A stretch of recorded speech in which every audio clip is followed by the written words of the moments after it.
Welcome back, Talk Nation. God bless. God bless. Cue the intro. Become the oldest fighter to win a world welterweight title. Amazing accomplishment that I never thought I would accomplish. But know that God is good all the time. That's why I gave all glory to God. Welcome back, everybody. Welcome back. Hope everybody have received those notifications. Look, it is a blessed day in the boxing world because we get to talk about what we love to talk about, the sport of boxing. Let's give a couple of people just a couple of seconds just to get up in here and join the conversation.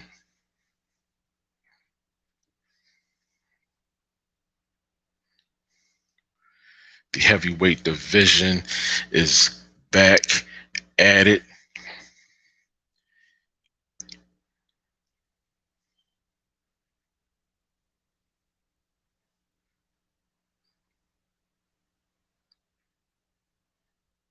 Welcome back, welcome back, welcome back. Smash that like button, subscribe, join Talk Nation.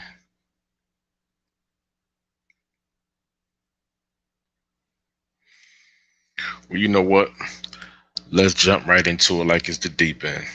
The heavyweight division is heating up. You have Deontay Wilder coming back. Shout out to the Bronze Bomber. Salute, salute, salute. You have Tyson Fury, the Gypsy King. He's itching and crawling, trying to come out of retirement. For what? I don't know. He said he was done. But he wants to come back and fight Derek Chisora.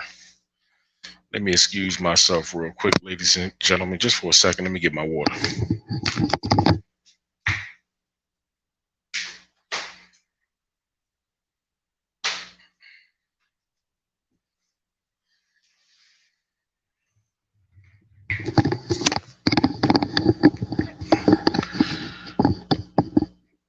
Pardon me, thank you. Getting kind of parched in these parts. And Tyson Fury is trying to fight Derek Chisora. Why? He said he wants another trilogy under his belt. I think he won another check. But moving on. Andy the Destroyer Ruiz Jr. Luis Ortiz. This fight, this heavyweight matchup, somebody is going to sleep. Now, who will it be? That is the question that everybody wants to know. Now, from what I have been following from Andy Ruiz, Andy Ruiz is looking explosive. Andy Ruiz is looking pretty sharp. Now, he's coming into this fight facing I believe, 43-year-old Luis Ortiz, who just came off an explosive knockout victory over Charles Martin. Hit Charles Martin so hard, he didn't even know where he was. He was looking around the ring, looking at the ref. He didn't know where he was. Shout out to Charles Martin for hanging in there as long as he could. But Andy Ruiz, he looks in phenomenal shape, not only physically, but mentally. Mentally, it seems like Andy Ruiz is in a good place. He looks like he's ready to not only compete, but he's ready to take his place and stake his claim in the heavyweight division. Because right now it's open. With Tyson Fury being out the game, and although Deontay Wilder just came back, he's not fully back yet until he get a fight under his belt. We see how Deontay Wilder look. We see how he's acclimating to the heavyweight division once again. Because after being knocked out, we need to see where he's at mentally. He looks like he's Deontay Wilder 1.0. Look like he's back down to about 214, 220, somewhere around those parts. But he looks in great shape, looks in great spirits. And a lot of people may not want Deontay Wilder to be back in the sport of boxing. But you know what? Besides me being a fan of Deontay Wilder, the heavyweight division always has room for one more explosive puncher. And what better super explosive puncher than Deontay Wilder? Now, Robert Helenius, if that's the fight, that's the fight. Can't wait to see it. But if he beats Robert Helenius, what we all want to know and see is who will be after that fight. Because Andy Ruiz talked about fighting Deontay Wilder and Derek Chisora. Now, that will be a great fight for Andy Ruiz. And if Deontay Wilder is back at his old form, he has that puncher's chance, which is a hell of a puncher's chance in that fight with Andy Ruiz. But although Andy Ruiz, he also has power, also has speed, and Andy Ruiz can box. And he is in the best shape that he has ever been in. So with that said, it's not going to be an easy fight if those two guys fight. Not at all. It'll be a great matchup as far as name, as far as quality, and for the most part, even skill. Although Deontay Wilder is not a boxer, he's still a hell of a puncher. And anytime that you see Deontay Wilder fight, anytime that he throws that 1-2, what fans across the world, across the nation, across the arena is looking for is if he will connect and lay somebody out. That is what people look for when they see a Deontay Wilder fight. That is what they wait for when they see a Deontay Wilder fight.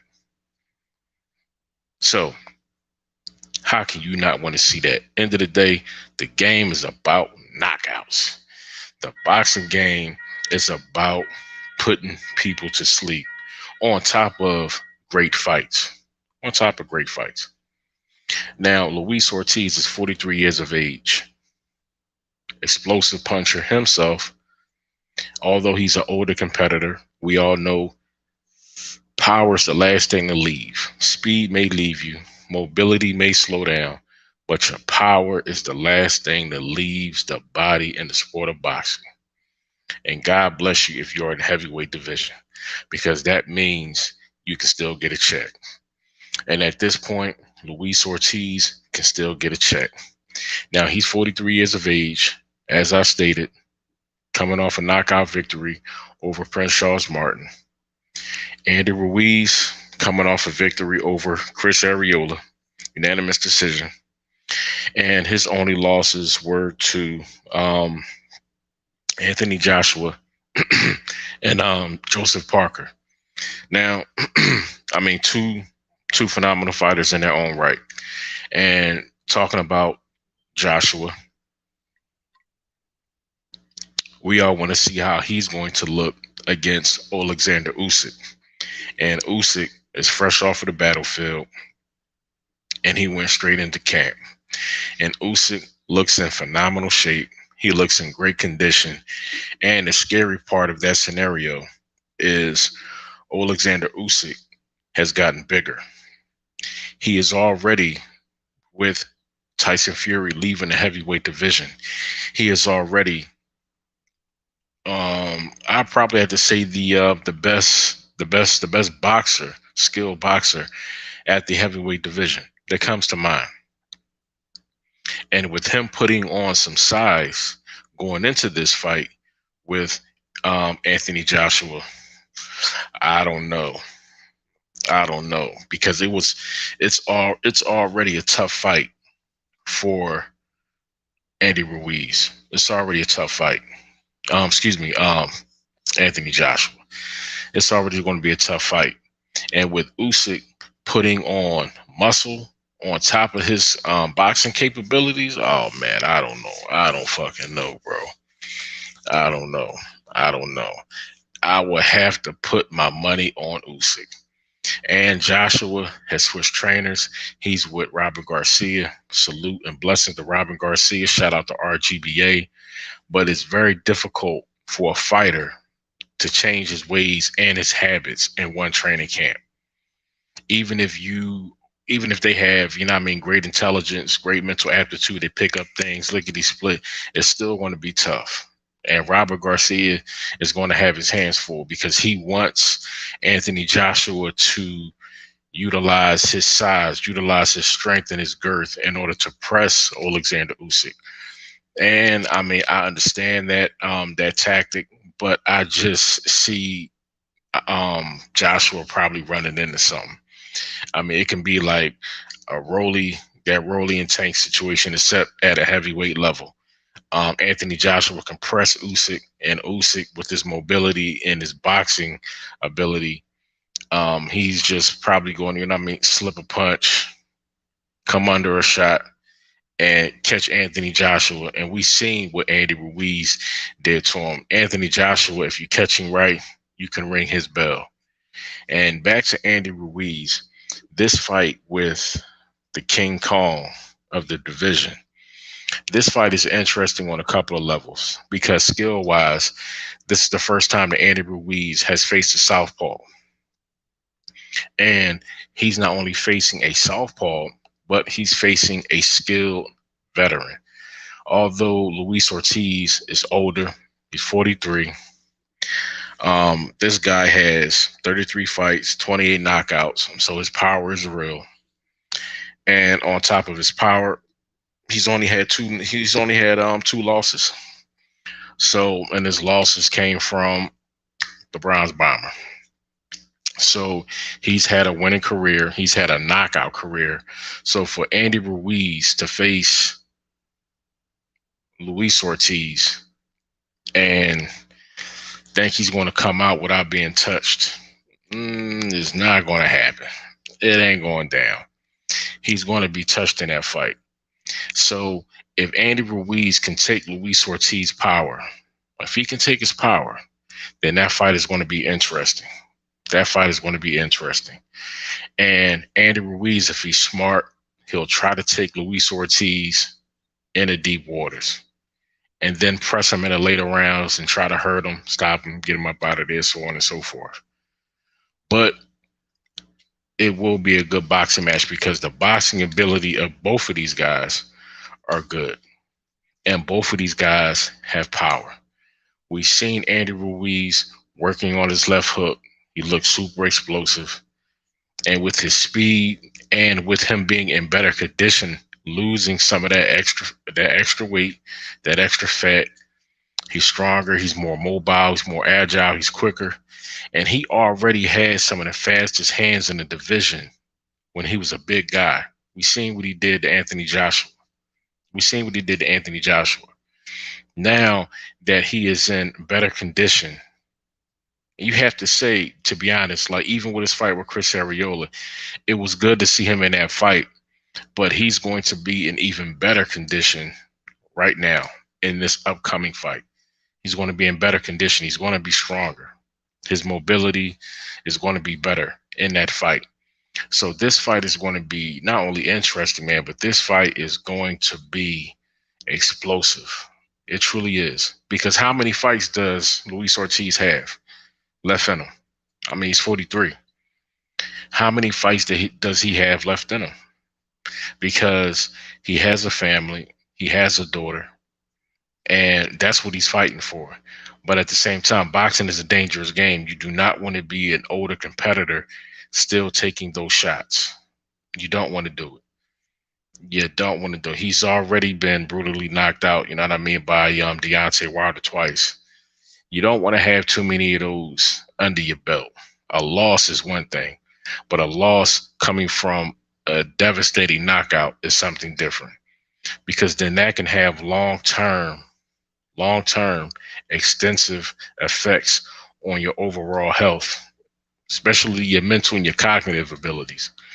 And with having a daughter with special needs, he's going to need all his faculties moving forward in his life. So how much longer does he have?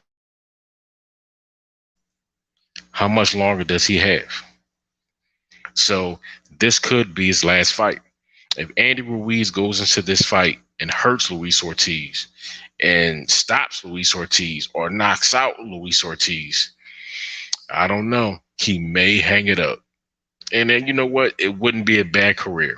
It wouldn't be a bad career. 3 losses, 3 great competitors.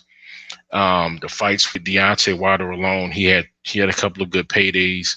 The fight with Andy Ruiz, I'm sure he's going to get a good payday. So that may be enough for him to walk away from the sport and hang it up. But at 43, looking at the heavyweight division, looking at the talent, looking at the upcoming talent, he's not going to be able to face guys that are not a threat. It's not going to be too many Prince Charles Martin and Andy Ruiz. This is a tough fight for Luis Ortiz. Andy Ruiz is a top heavyweight. He's a top heavyweight. And with power, with speed, and IQ. Andy Ruiz, man, like he's not an easy fight. He's not a soft fight for anybody in the division, for anybody. So it's going to be interesting, man. It's going to be interesting to see how this fight ends. But it seems like both guys are having good camps. But I will honestly have to say Andy Ruiz looks like he's in better physical condition than Luis Ortiz. And Luis Ortiz, he's going to have to be in great shape coming into this fight. And at 43 years of age, it gets a little bit harder each camp. That's why a lot of veterans, a lot of older fighters, they tend to change and narrate things differently in camp once they become a bit older, to kind of take a little, to kind of soften up the treads on the tires a little bit. Sparring, you're not doing as much heavy sparring. So we don't know ultimately how Luis Ortiz is going to come into this fight and how is he going to look.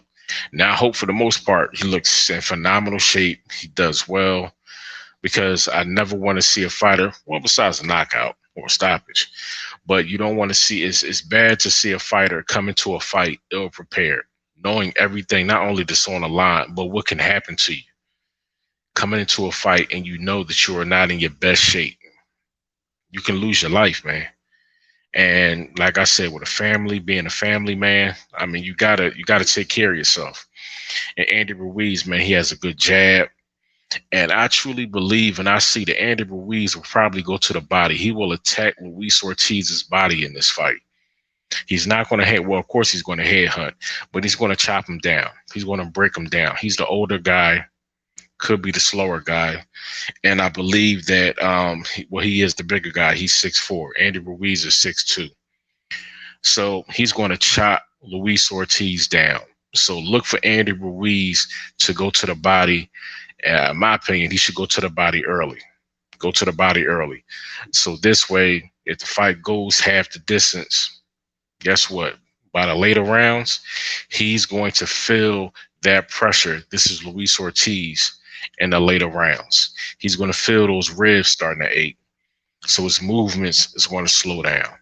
It's going to be hard once he goes up in high guard, it comes back down. All that pressure on his core, he's going to start to feel it. So Andy Ruiz should attack the body early so he can stop him late. Fight a patient and a very calculative fight. Utilize your jab, your superior ability as far as your movement. Because he's come on, let's just keep it real, man. Like Andy Ruiz, even though he's a big guy, he's a better mover. He's the younger guy. I believe Andy Ruiz is 30. I think Andy Ruiz is 33 or 35, something like that. But I believe he's like in his mid-30s, something like that. So he's a younger guy. But he's in better shape because he has lost that weight over his past few fights from when he fought and beat and lost to Anthony Joshua. He has had a quote-unquote makeover. And he's in better shape, better condition, moving. And when you drop that weight and you move better, in some instances you do get stronger. Your speed will improve, which is scary because, as I said, besides Joseph Parker, Andy Ruiz has some of the fastest hands in the heavyweight division. And he's a great puncher. He's a great puncher. So look what he did to Anthony Joshua. So if Andy Ruiz can get in there with a shot, and if he can land, and if he can hurt you, Andy Ruiz will possibly knock out Luis Ortiz. But don't get it twisted. So let's give Luis Ortiz his roses while he can smell them. Luis Ortiz is a very good boxer from the southpaw stance, has a good jab. His straight left hand is a problem. He has knocked out and hurt his last couple opponents with his straight left hand. So if he can get Andy Ruiz on a good line, working off of the jab, he's going to hurt Andy Ruiz. He's going to hurt Andy Ruiz. But Andy Ruiz does have a chin. He can get tagged, he can get hurt, but he can get back up. So the same situation of being systematic as far as breaking his opponent down, Luis Ortiz is going to have to do the same thing, because Andy Ruiz is the quicker guy, the younger guy. So Luis Ortiz is going to have to fight a patient and steady fight. A patient and steady fight. Utilize his jab, utilize his movements, try to get Andy Ruiz on a good line and shoot that left hand. And if Andy Ruiz is too aggressive, hey, he just might have to lead with that left hand. This is Luis Ortiz. He may have to lead with that shit in spots just to make Andy Ruiz respect his position, respect his space.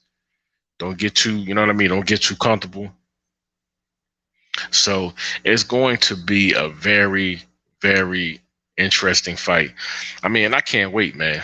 I mean, I honestly can't. I can't wait to, you know what I mean, to check that fight out, because it's been a while for Andy Ruiz. It would be good to see Andy Ruiz back in the gym, and the fights the fights that could possibly happen after this fight for Andy Ruiz are very promising. Like I said, you got Wilder, and then the winner of Joshua versus Usyk.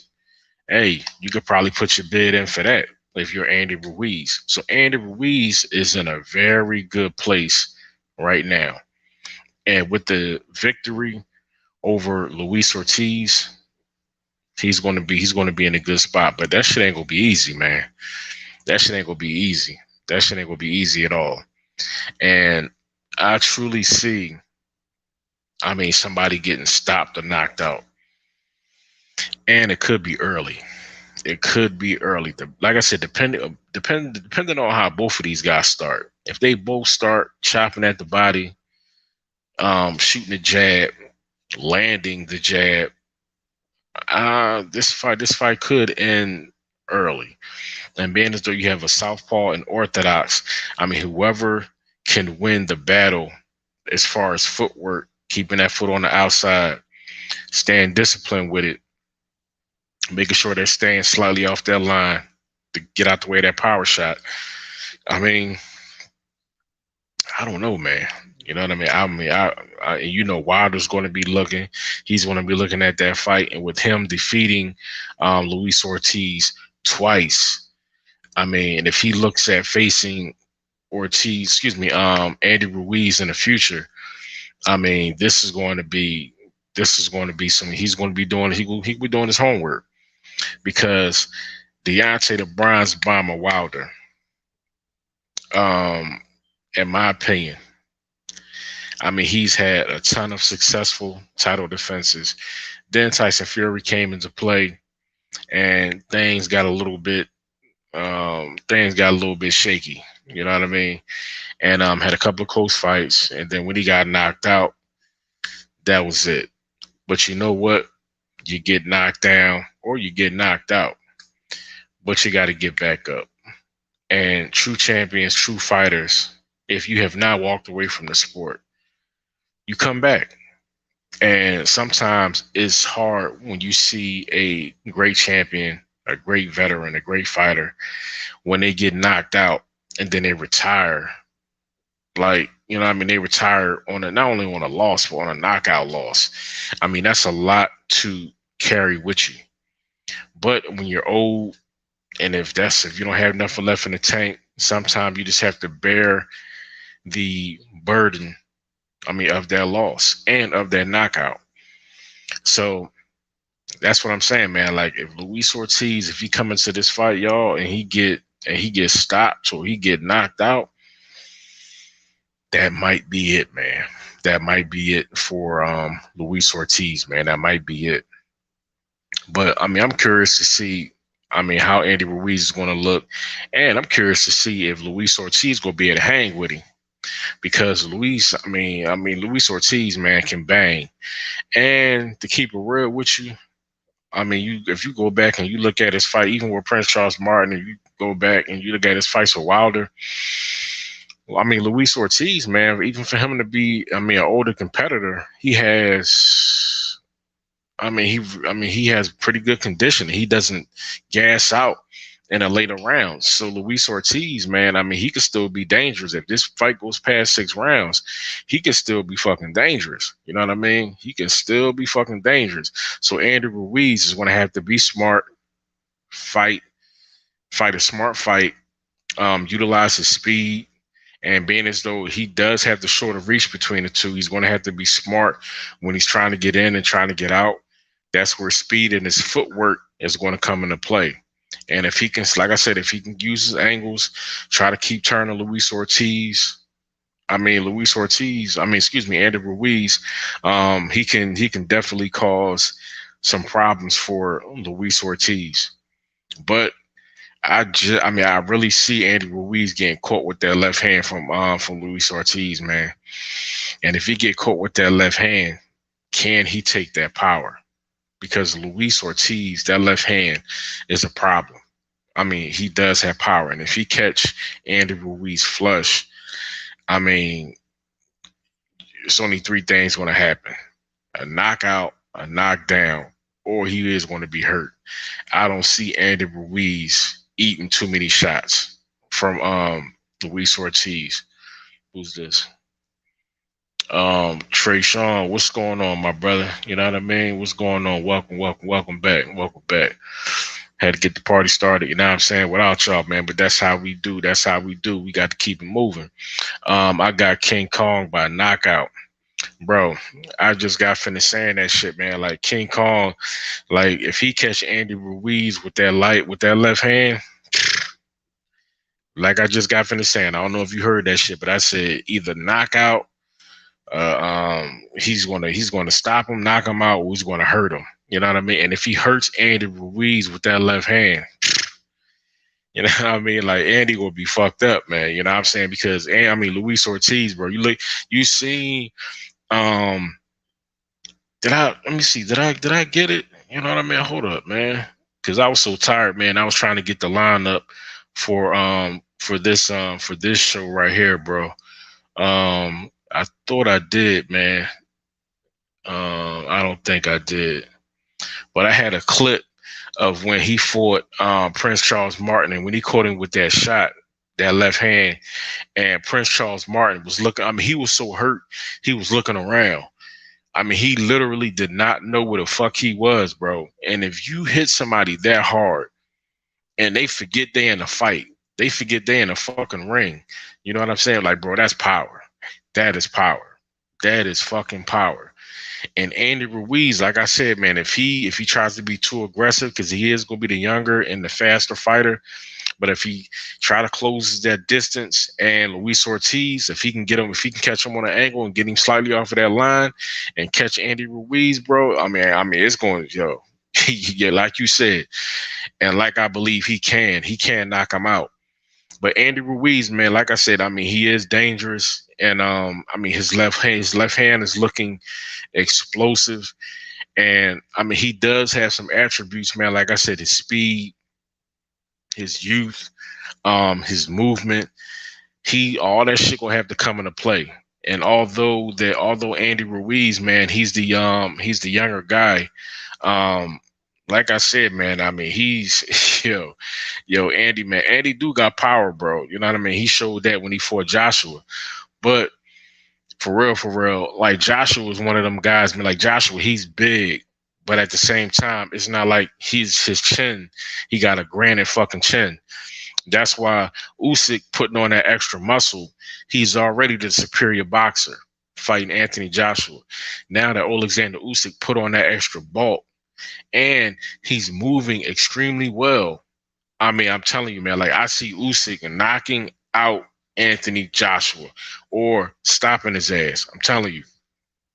And when Robert Garcia talking about he wants Anthony Joshua to be more aggressive and shit, nah. He's gonna wind up running into some hot shit, just like Rolly did when he fought Tank.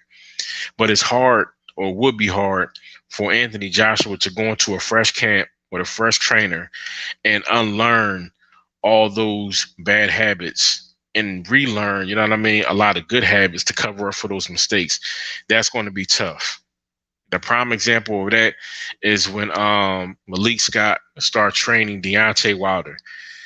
When they was training, they looked great. Like Wilder, you know what I'm saying? Like he was coming under, turning, going to the body, you know what I mean? Having burst combinations. I mean, he was looking good. I honestly have to say, he was looking good. But then at the back of my mind, I had to say, you know what? If he can do that shit in the fight, then we are truly seeing Deontay Wilder 2.0. Yeah, I got Usyk by 10th round knockout. By the 10th round, I ain't gonna lie, bro. I put it to you like this: if Usyk starts the fight and he attacks Anthony Joshua's body and breaks him down, and if he has the better jab in that fight, I could see Usyk stopping Anthony Joshua even before that. You know what I'm saying? I could probably see, I mean, like I'm telling you, because we were going to have to see how Anthony Joshua comes into this fight, because Robert Garcia said he wants him to be more aggressive, use his size and his strength, and try to overpower Oleksandr Usyk. And it's hard to dictate, because if he actually utilizes that game plan, then I'm telling you, man, I mean, Usyk, because Usyk is the better fucking boxer.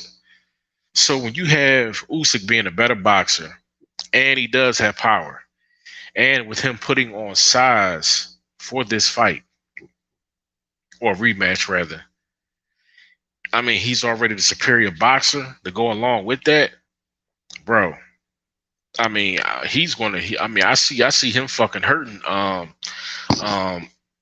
Anthony Joshua, man, and it may be early. Trey says Joshua is so chinny though. I don't see him being aggressive because he going to be worried about getting hit. Yeah, that's what I would think. That's what you think, you know what I'm saying? But what about his coach? Robert Garcia is saying some different shit. Robert Garcia, his new trainer, is saying that he wants Anthony Joshua to be more aggressive. He wants Anthony Joshua to use his size and his power and all that bullshit. You know what I'm saying? Well, it ain't bullshit. It is facts. But at the same time, that shit can go the other fucking way, bro. That shit can go the other way for Anthony Joshua. And if Usyk catches his ass, bro, I'm telling you, man, like, remember with fucking Andy Ruiz, how Andy Ruiz called Anthony Joshua, man. I'm telling you, if Usyk rings this fucking bell, you know what I mean? Usyk catches him anywhere around here, you know what I mean? And he gets his bell fucking rung, Usyk is going to finish his ass, you know what I'm saying? Because Usyk is a better boxer, and he's in better overall condition than Andy Ruiz was at that point when he fought Joshua. So Joshua can fuck around and have flashbacks when he got his ass whooped the first time by Andy Ruiz fucking around with Usyk in this second fight.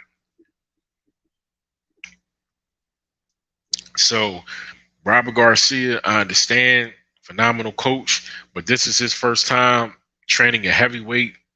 And he's not used to that. How can I say? He's not used to a heavyweight game plan.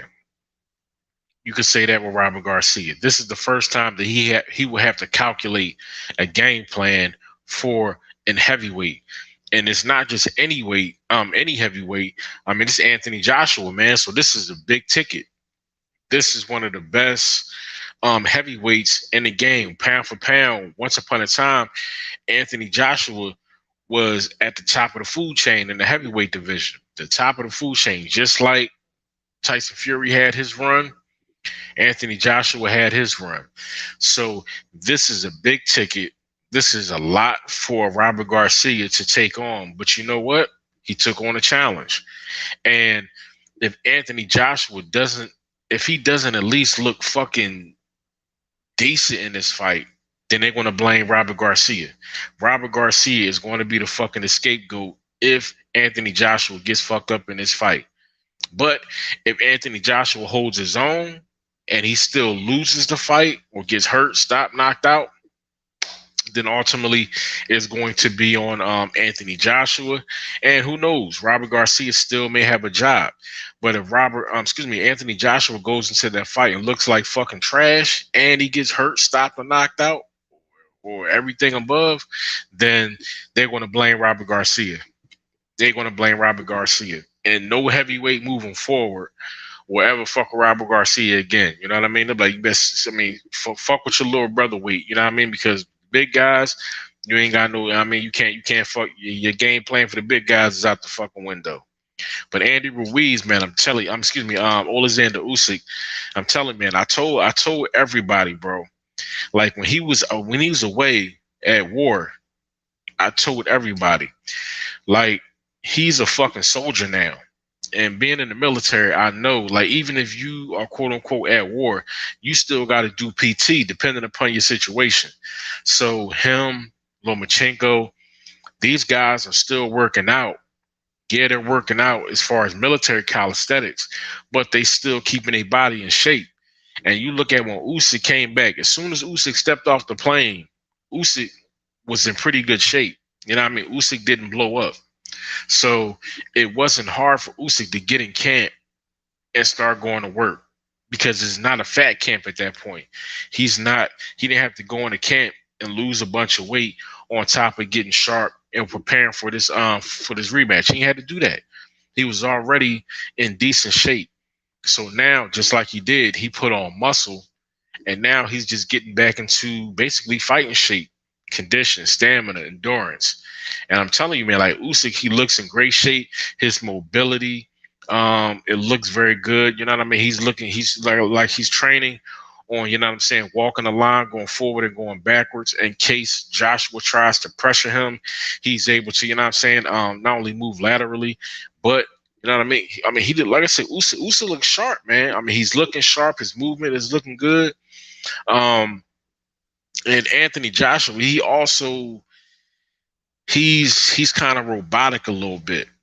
And when he fights slicker fighters like Andy Ruiz, like Oleksandr Usyk, he has a problem fighting slicker fighters. If you have good movement, especially if you have good hand speed, good punch placement, Anthony Joshua has a problem with that. You know what I mean? Because he's a little bit robotic. I mean, he's not a very good mover. So that's why it will be hard for him to learn how to be a good mover, learn how to be a more slicker fighter with his size, and just one training camp. We remember when Anthony Joshua actually lost weight because at one time he was big as shit. Then Anthony Joshua, he slimmed down a little bit because everybody was talking about he's too big, he's too muscular. That's why he's so slow, yada, yada, yada. So Anthony Joshua actually slimmed down a little bit, but he still was kind of clanky. I mean, you can't hate, not even say hate on, but I mean, you can't cheat genetics. Your genetic makeup is your genetic makeup. And that's just Anthony Joshua. I mean, that's just how he is. And you can't knock that shit. Andy Ruiz, he changed his whole fucking life trying to emulate Anthony Joshua. So I mean, it's not a bad thing, you know what I'm saying, being in that kind of shape. It's just that when it comes to boxing, when it comes to the heavyweight division, I mean, just because some dudes are big or massive, some guys can still move. You look at Tyson Fury. Tyson Fury is he's the greatest example that you can use in that scenario about somebody being damn near 300 pounds, but move like a middleweight, has very good hand speed, not only to be a big guy, but to be a big guy and have long reach. Tyson Fury moves very, very, very well. You know what I mean? Genetics, man. You know what I mean? Genetics, and on top of genetics, you know what I'm saying? I mean, training, acclimating, perfecting your style. You know what I mean? So not Andy Ruiz, Alexander Usyk. Um, I mean, I mean, I just see him doing some real damage, man. You know what I mean? But to jump back on Luis King Kong Ortiz and Andy Ruiz, um, for some reason though, man, you know what I mean? Although I could see King Kong Ortiz hurting Andy Ruiz, um, it's just, I don't know, it's just hard for me to say that. I mean, it's hard for me to pick the knockout, rather. And this is on both sides. I really see it being a good fight. Um, and depending upon how that fight start, not only who's the busier fighter, but I don't know, man. I don't know. Because before the show even started, man, like I was thinking about that shit. Like, what angle am I going to use? You know what I mean? Like, how am I going to come off? You know what I mean? Like, what's the narrative going to be? You know what I mean? Okay, who's the A side, B side, or who's the threat? And it's just something about. I know Luis Ortiz is 43 years old. I know he's the older guy, but Luis Ortiz, man, he's a good boxer. He has power. He can go in there and he can give Andy Ruiz problems. He can hurt him, possibly knock him out. He has that kind of ability, boxing wise and with power. Andy Ruiz, he does have power.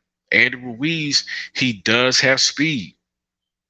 And he has great punch placement. For him to be a big guy, for him to have, you know what I mean, no fast hands, Andy Ruiz is an accurate puncher too, man.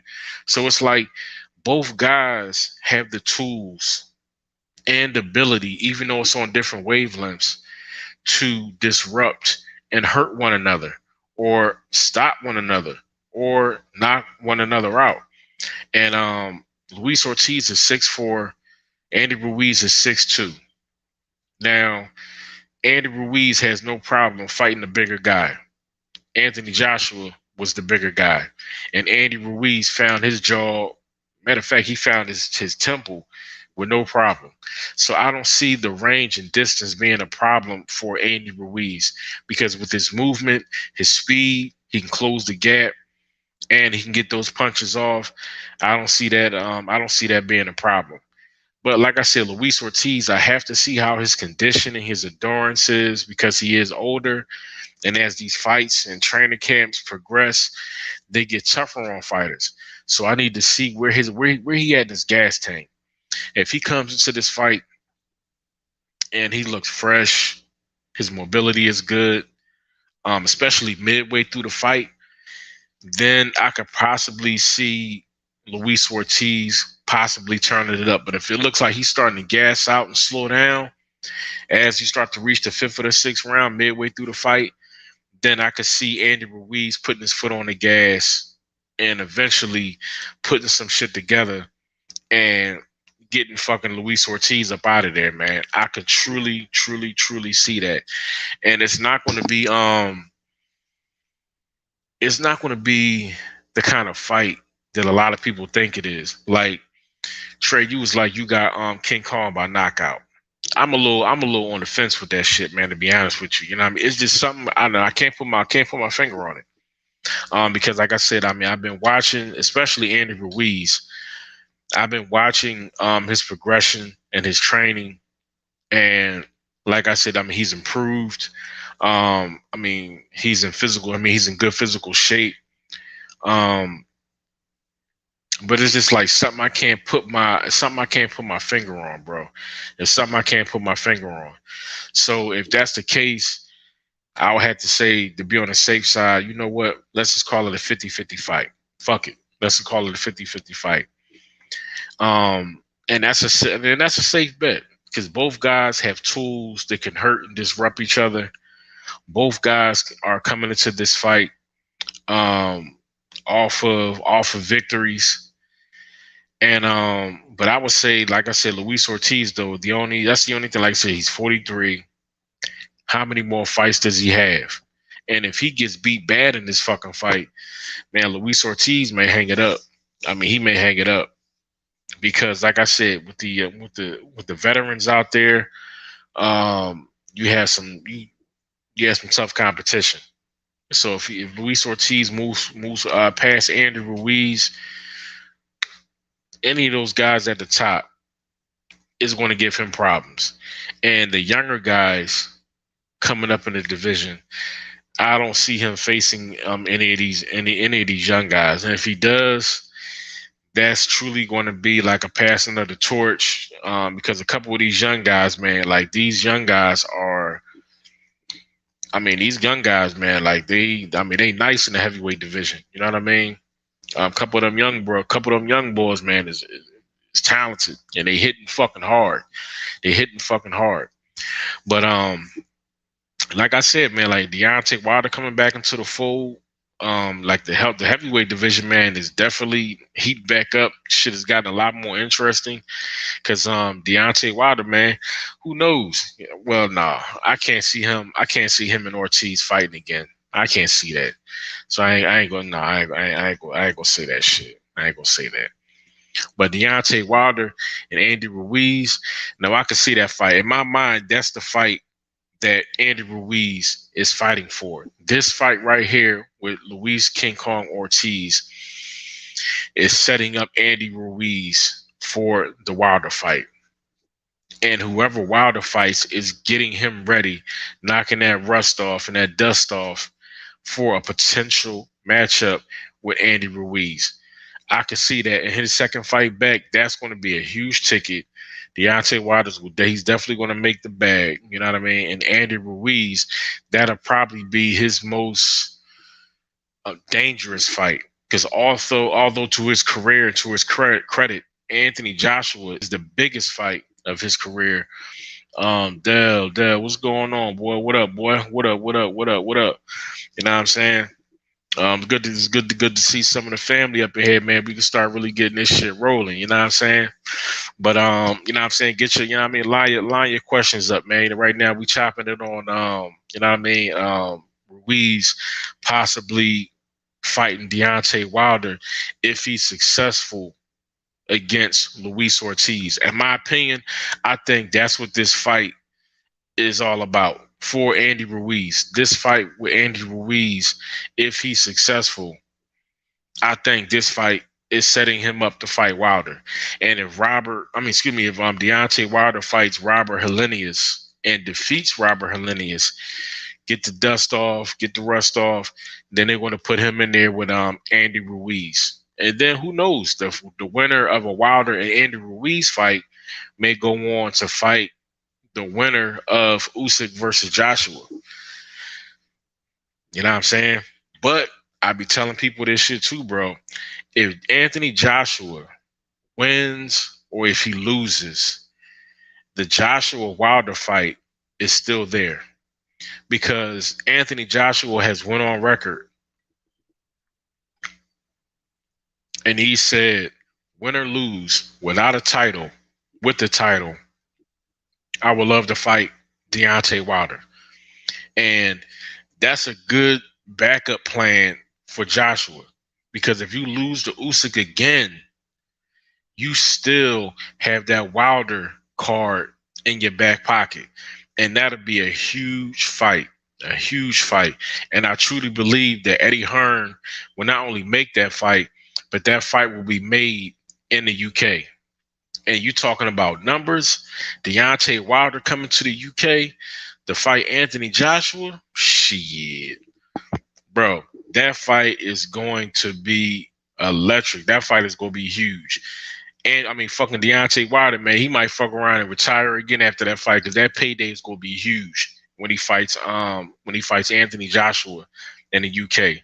So that's why I said, man, the heavyweight division is heating back up. That's why you see Tyson Fury trying to poke shots at Derek Chisora, trying to get him or trying to get that fight. You know what I mean? So they get, I mean, Tyson Fury talking about he wants 2 trilogies under his belt. You said that you retired from the sport of boxing. You said that you wasn't coming back unless you got 200 million. Dale says it's a payday for him. Joshua can't fade Wilder. Bro, not only I agree with you, but I understand why you would say that. And at the same time, a lot of people would say that me and you is fucking crazy for saying that Deontay Wilder can beat Anthony Joshua. Like,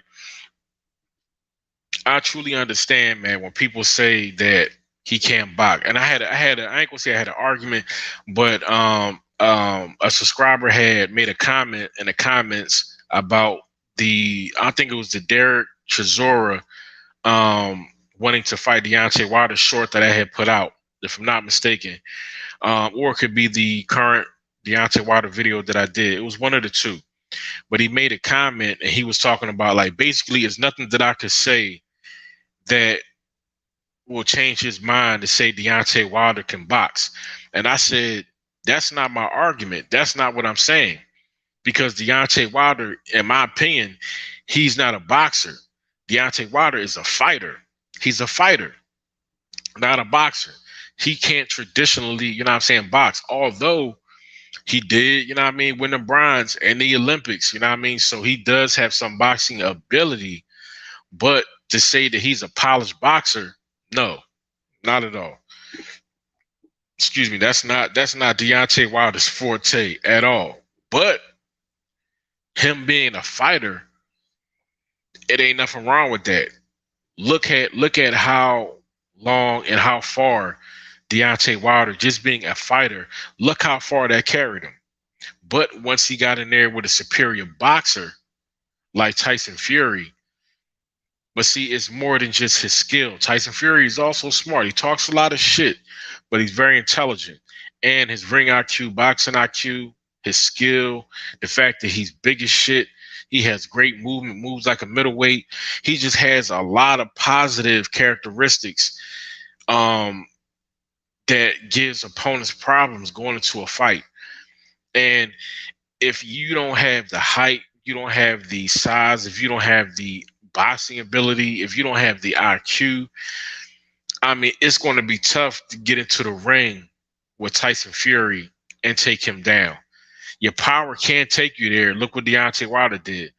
But once he's able to get up, like he did, rising like the fucking Undertaker and shit, then you have to get into your bag. Then you're going to have to dig deep and you're going to have to do and show some things that you ain't never shown nobody. You know what I'm saying? And Deontay Wilder, he doesn't have that ability because he doesn't have much in the bag besides his power. But that's not saying that he can't win a difficult or a high-risk fight. You know what I mean? All he got to do is just land that shot. But you know what? I said it, and I said it before.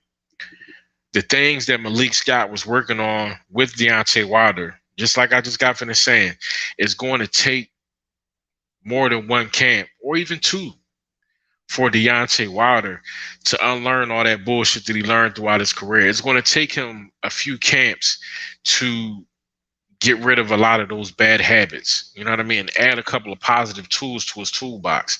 He has a good jab, a very athletic jab. He has probably the best 1-2 in the heavyweight division. I mean, he's knocked out and hurt most of his opponents with his jab, following up with the straight right hand. But I said it before and I say it again.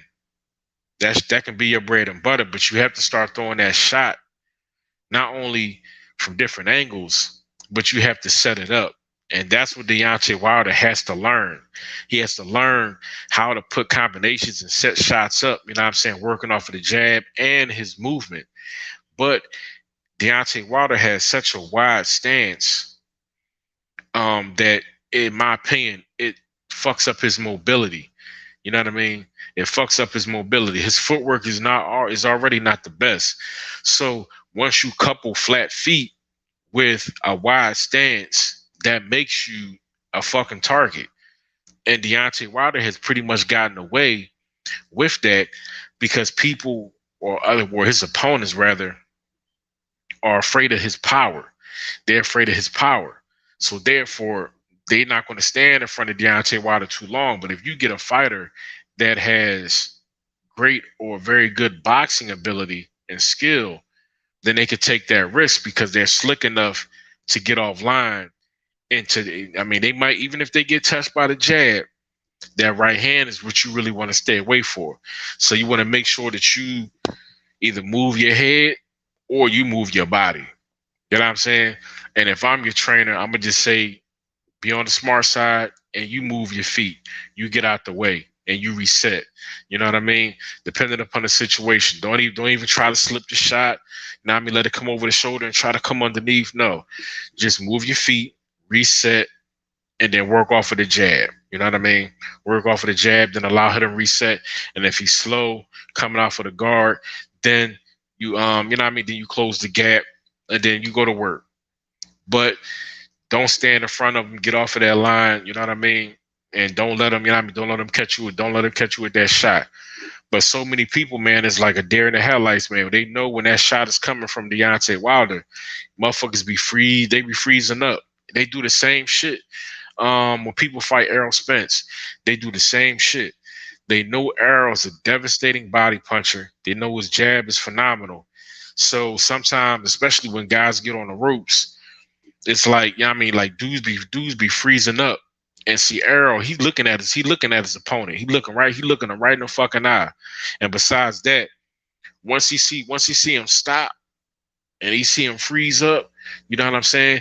That's when Errol start going to work. You know what I mean? He start fucking with people, you know what I mean? Because as a fighter, your eyes sometimes, you know what I mean, can also throw. Sometimes you feints. But sometimes you could also use your eyes and shit, you know what I mean? Especially when you close in the distance and you coming in, if you happen to look down and shit, you know what I mean? In that split second, your opponent think you're about to go downstairs and shit. And then that's when you know what I'm saying? You come at him, you know what I'm saying, with a straight right hand or a straight left hand or a lead straight left hand, or, you know what I mean? And you catch their ass, wake them up, you know what I'm saying? Then just start going to work and shit. And Errol be doing that shit.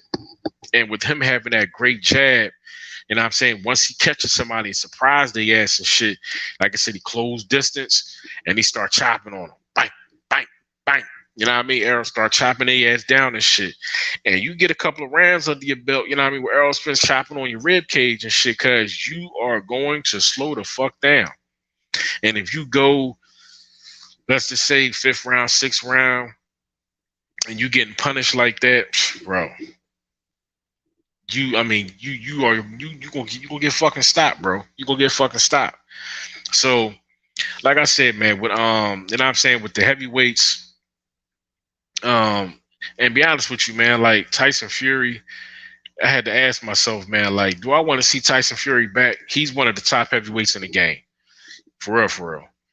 But when you look at Tyson Fury, for real, Tyson Fury wouldn't be where he is at right now, and Tyson Fury would not have had the success that he has had if it wasn't for Deontay Wilder.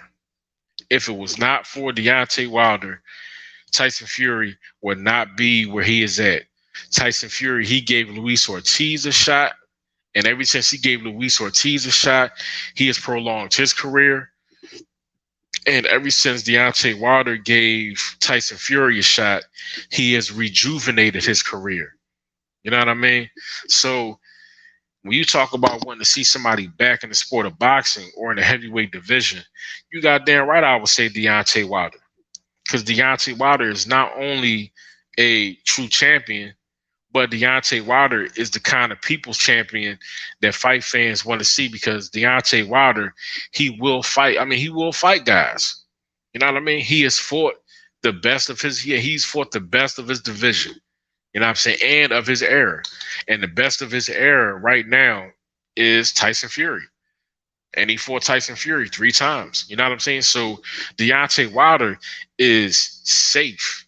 He has fought the best of his fucking era. You know what I mean? He has. That's what I'm saying about Spence, about fucking Crawford. You know what I mean? Like, you have to fight the best of your era. It's nothing wrong with being one of the best fighters of your time or of your era, but did you fight the best guys when you were? I mean, did you fight the best guys that you could fight? Yes or no? In your career, I don't care if you feel as though you think that you need them. That's bullshit, and that's what Terrence Bud Crawford. That's where he is at mentally. Bud be on that shit like, I don't need this. I don't need that fight, which is bullshit. You dropping that knowledge, my brother. Hey man, salute, my brother. You know what I'm saying? Let's put that shit up there, man. Should let these niggas know. That's real shit, bro. You know what I'm saying? Because Bud, that's how Bud is fucking up the game. Matter of fact, shout out to Roy Jones. Because I was watching Roy Jones. I was watching a Roy Jones interview today. And shout out to Pro Box TV. That's you know what I mean, Roy Jones, Antonio Tarver, and I think Paulie Malignaggi. But I think that's their new podcast. I don't know if y'all check that shit out. But if y'all haven't checked that shit out yet, man, most definitely go over there and check out Pro Box TV. You know what I mean? That's you know what I'm saying, Roy Jones and Antonio Tarver. That's their podcast. You know what I'm saying? Good podcast. And I was watching a clip from the interview that they did. And Roy Jones was talking about the politics of boxing, and he was talking about how the politics of boxing is what's fucking the game up for Spence and Crawford. And see, that's that bullshit. Because see, that's what I was talking about from the Conor Benn and the Chris Eubank fight. You know what I mean? Back in the day, back in the 90s, when they fought, you look at the numbers they did. That was in the fucking 90s when it wasn't no social media and it wasn't none of that shit, dog. This is in the fucking 90s. You know what I mean? And they talking about over 500 million pay-per-view buys. You know what I mean? You talking about millions of, you know what I mean? Millions of views. And this is on both of their fights. Both of their fights did phenomenal fucking numbers, bro. And how is it that we in 2022, and when you talk about pay-per-view numbers and shit, people are happy if you just get 1 million buys or 2 million or some shit like that. You know what I mean? That's nothing to the numbers they did back in the day. That's back in the fucking day. So you think at 2022, going into 2023, you would think that the numbers would be either doing the same or vastly exceeding those numbers they did, you know what I'm saying, damn near 20 years ago or over 20 years ago. You know what I mean? Like, come on, man. It just tells you where the sport of boxing is at, and what's fucking up the game. Like Roy Jones said, it's the politics, it's the bullshit. How can you call yourself the best fighter when you are not fighting the best competition in your division? This Bud's biggest payday. You know what I'm saying? Not only is it Bud's biggest payday, dog, but it's the sport's biggest payday. In a decade, us as boxing fans and people who love the sport of boxing, bro, like this is how the fans get paid. Yes, the fans, they pay their money to see the pay-per-views, they pay their money at the gate to see the fight.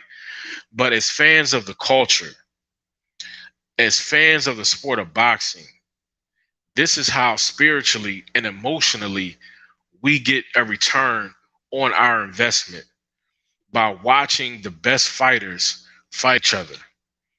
That is how the fans, as I said, get the best, or excuse me, a return on our investment. And sometimes it's not even a financial investment, because as fans, you also invest a lot emotionally in your favorite fighters or in your favorite fighters or in your favorite fights. You invest a lot emotionally as well. You look at us as content creators talking about these fights. You know what I'm saying? Like, you gotta If you doing live streams and shit like that, you spending time, you spending money, you know what I mean? I mean, you prepping video, you taking hours out your day, you know what I mean? Like setting up content, format, researching, doing your homework or whatever like that, you know what I mean? Like you're investing time and taking time out of your life.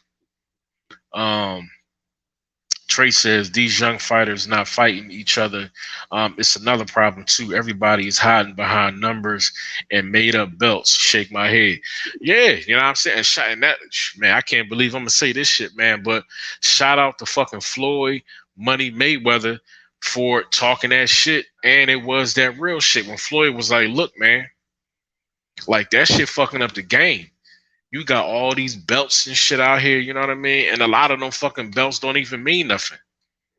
You know what I'm saying? Like you got, I mean, super regular, you know what I mean? Then you got all this kind of shit. Then once you start going over there to the UK, they be having like European this and intercontinental that. Like, what the fuck? Like, why y'all complicating a simple fuck like a boxing, although it's although it's a mental sport because you have to be a smart fighter, you know what I mean? Because you're putting your life on the line. But when you think about it from a simplistic point of view, you have two men getting in the ring and fighting. It's not a team sport like football, like basketball, like soccer. The sport of boxing is like no other fucking sport. Like no other sport. You and your opponent, that's it. So why does it have to be so difficult as far as, like you said, not only as far as ranking, but as far as the achievements in said sport? Okay, you have multiple divisions. You should have only had belts in those divisions. Trey says diamond belts and silver belts and shit. Shake my head. Yeah, you know what I'm saying? Like diamond belts and silver belts. Like this ain't the fucking music industry, dog. You know what I'm saying? Like, you know what I mean? That's that music industry lingo. You know what I'm saying? Like, I mean, I'm a diamond. You know what I'm saying? Like when motherfuckers sell 10 million copies and shit. You know what I mean? Silver when you doing. You know what I'm saying? 100,000, all type of shit. Like these niggas is taking fucking terms from the music industry and shit and putting that shit in a boxing game and coming up with bullshit ass belts and scenarios and shit. Man, fuck all that, man. You know what I'm saying? If you are in the welterweight division, you should have a belt, one principal belt for each sanctioning body. That's it. That's fucking it. You know what I'm saying? So you should have a title for the IBF, the WBA, the WBO, and the WBC. That's it. You know what I'm saying? If you want to do, you know what I mean, like that that lineal shit, okay, that should be your the lineal title should be your exception. You know what I'm saying? Even that Ring Magazine shit don't mean nothing. You know what I mean? Because you're getting a belt predicated upon, I mean, whatever. You know what I'm saying? But okay. If you want to have, like I said, besides the major sanctioning body titles, like I said, if you want to have the lineal title, meaning you beat the man who beat the man, all that kind of shit, okay. But then that's where that shit should stop. Because there's just a way for these motherfuckers, as far as sanctioning bodies, to get in the pockets of fucking fighters, which is bullshit. Because you paying money for all these fucking sanctioning fees and shit. And then on top of that, you know what I mean? Like, that's why these fucking dudes, I mean, in my opinion, I don't know, man. You know what I'm saying? But because you got Stanionis, he got the WBA regular. You know what I'm saying? And that's why Devin Haney, when he got the undisputed titles from Cambosis and shit, like he was talking shit to Tank Davis, like, your title don't mean shit. You know what I'm saying? I got the title that you need or the title that you should have. Trey says these niggas got the option to choose now. It don't matter about the ranking. Everybody's scared to take that gauntlet route. And see, that's real shit. That's real shit, Trey. But see, that's the whole. I mean, the fucking boxing game is. That's a great fucking analogy, dog. Hats off, salute. You know what I'm saying?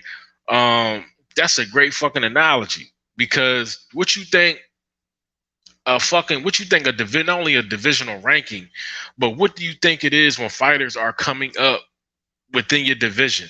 That's exactly what the fuck it is. It's a gauntlet. You know what I'm saying? A trial of motherfucking fire. And whoever makes it to the top, they should be able to sit pretty for a while.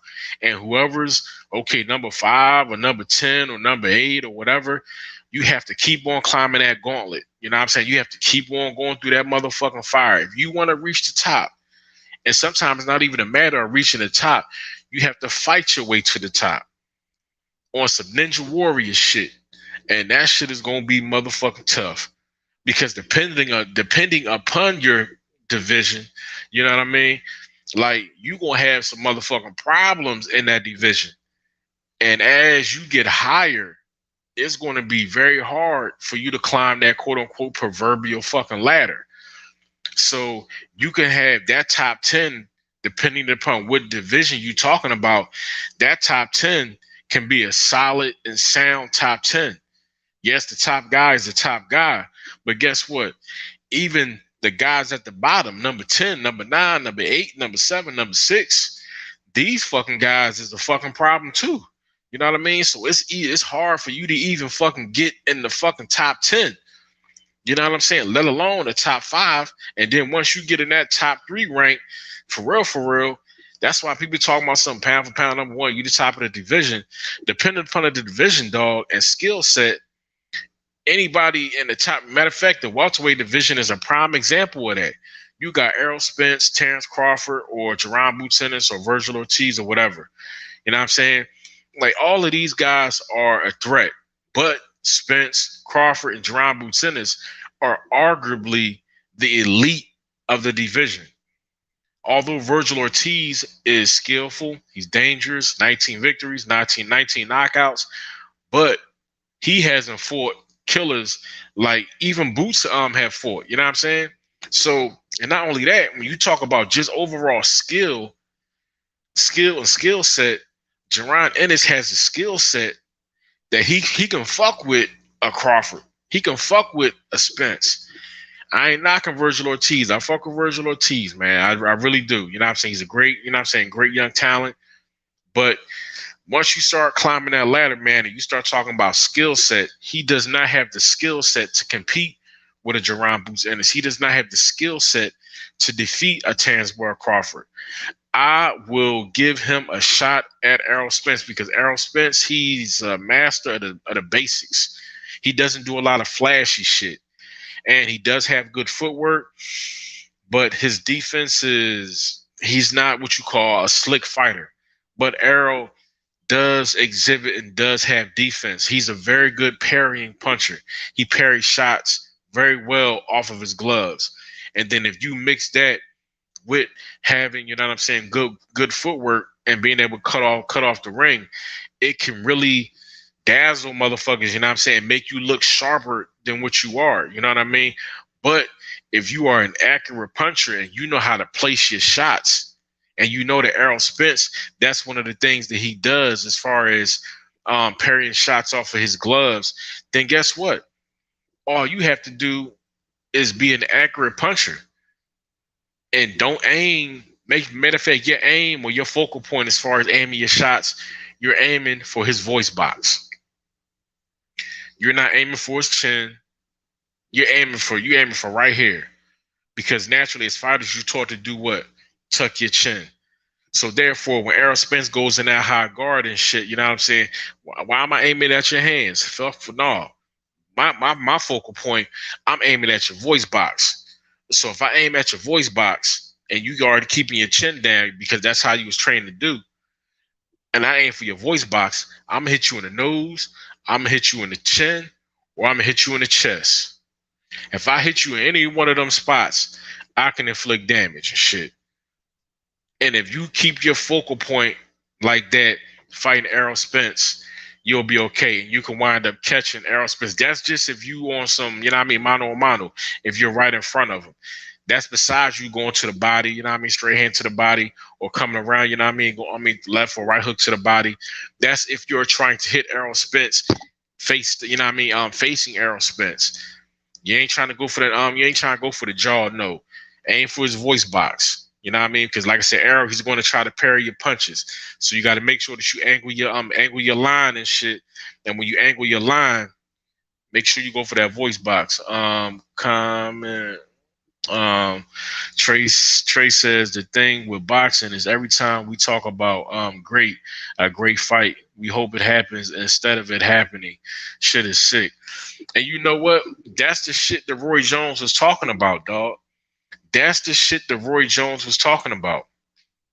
Because how are you going to have how are you going to have great fights if they don't include great fighters?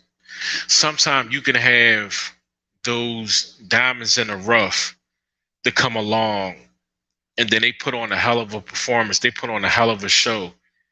And then after that, that kind of raises their stock and then a star is born. Now, when you have the great, I'm talking about elite fighters, top tier, best of the best, so on and so forth. Once you get to the top of the division, and I'm going to just say top 5, in my opinion, everybody in the top 5 should be fucking fighting each other. Period. Point fucking blank. Fuck 1 and 2.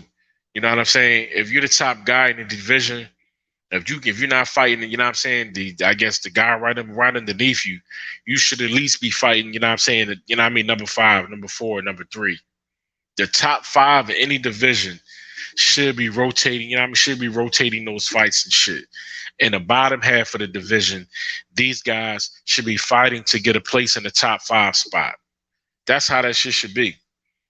You should not have pound for pound the best fighter in the division, whether it's welterweight, lightweight, middleweight, featherweight, cruiser, bantam, bruiser, whatever. And these guys are not fucking fighting each other. You should not. That shouldn't be a fucking. It shouldn't happen. It shouldn't fucking happen. And then you have the veterans. You have the greats of the sport. They're looking at these young guys, or they looking at these generations now. Like, look what y'all doing to the sport that I love. So when Roy Jones said that shit, like, I understood what Roy Jones was talking about, because it's like you look at the sport, you know what I'm saying, that he loves, and it's like, man, like these dudes are fucking up the sport, and it's no wonder why you can't take boxing to the next level. And the reason why you can't take boxing to the next level is because the fighter and the business and politics of the sport is keeping it from moving forward. So that's why when Jaron Boots Ennis says some shit like, when I become quote unquote the top dog, I'm trying to bring that old school boxing back where the best fight the best. As a fan and as somebody who analyzes the sport, breaks the sport down, talks about the sport, that's the kind of fighters that not only you keep an eye on, but that's the kind of fighters that you support.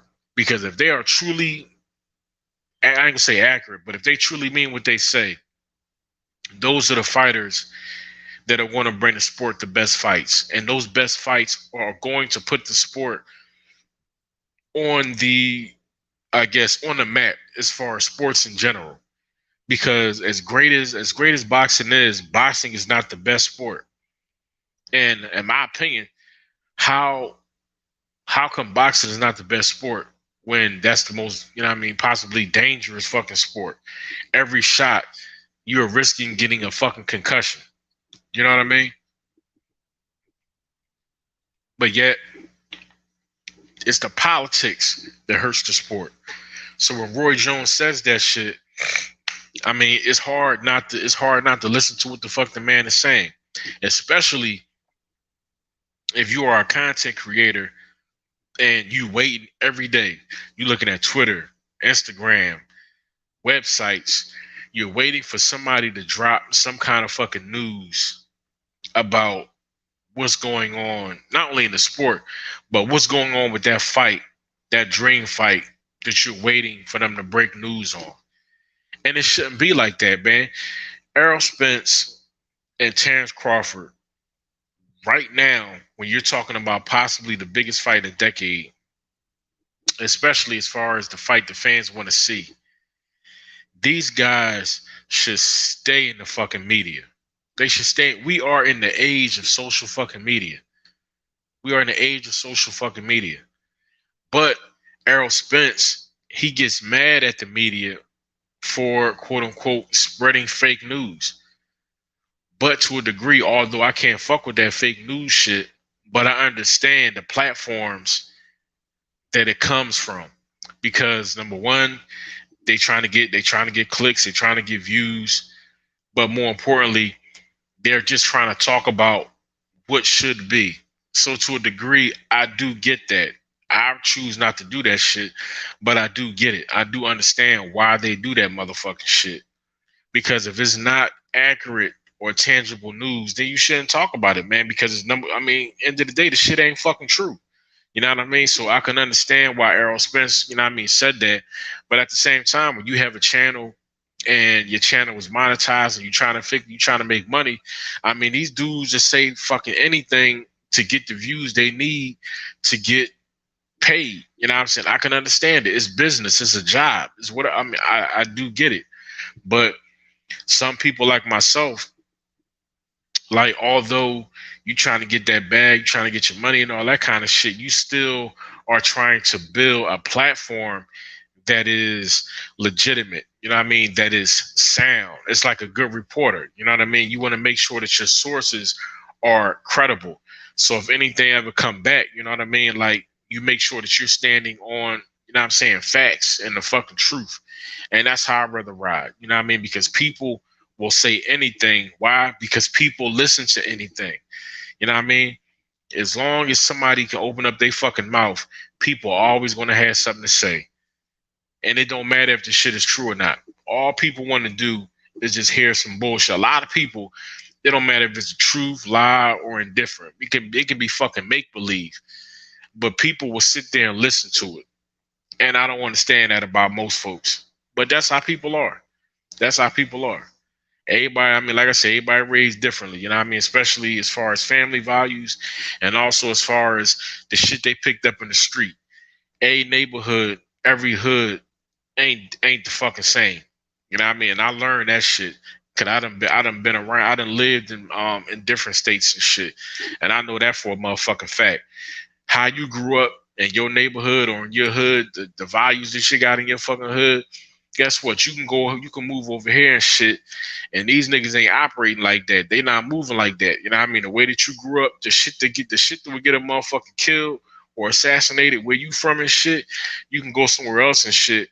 And them niggas might move a totally different fucking way. You know what I mean? That's why I tell people, man, you know what I'm saying? Like, my pop taught me that shit a long time ago. Like, never stay in one place. Never live in one place all your fucking life. You know what I mean?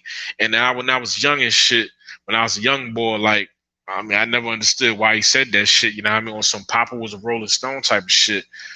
But as I became a man, I started to understand. When I started to move around and shit, I understood what he meant. People live, operate, and think differently throughout the country, throughout the world. You know what I mean? And the more places you go and you touch down and the more cultures you come across and you get to learn, you will become more culturally rich. That's number one. And number two, you will understand the values that you learn coming up. You'll learn if that shit that you learn coming up and those values and principles that you are standing on to this day, you'll learn if it's bullshit or you'll learn if it's that real shit. And that's facts. You know what I mean? So that's why, man, I thank God from where I'm from, because it's coming up in that environment, although it's extremely fucking dangerous. But I understand the principles that I learned is how a motherfucker should operate and walk through life, especially as a fucking man. Especially as a fucking man. That's why I tell people, man, you know what I'm saying? Like, you see how a lot of niggas move and shit on fucking YouTube. But if you meet them and see them in real life, they're totally different niggas. They're a totally different man. You know what I mean? The same person that you are off camera is the same person that you should be on camera. You know what I mean? So if you build a community, you build a following, you know what I mean, subscribership, whatever, however you want to call it, it should be real. You know what I'm saying? When niggas meet me, if niggas meet me in person, the same person that you see over, and I mean over the camera is the same person that you go meet, you know what I'm saying, in person and shit. Ain't all that switch up shit. You ain't gonna get that shit over here, man. You know what I'm saying? I don't roll like that, man. Character is everything for a man. If you don't have character, if you don't stand on something and shit, as they say, if you don't stand for something, you'll fall or you'll believe any motherfucking thing. And that's fucking facts. Trey said these fighters are scared to lose that O, and sometimes I don't blame them. If Shakur loses his next fight, everybody will try to act like he sucks, and they saw it coming. Like, what the fuck? Shake my head.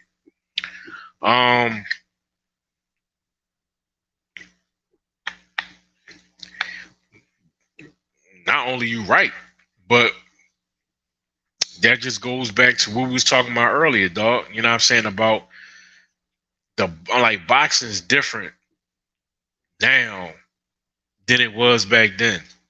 You know what I'm saying? Like back in the day, it don't matter if you fucking lost. If you still a good motherfucking fighter, a great fighter, and if you lost to a great fighter, then the fans still want to see you fucking fight.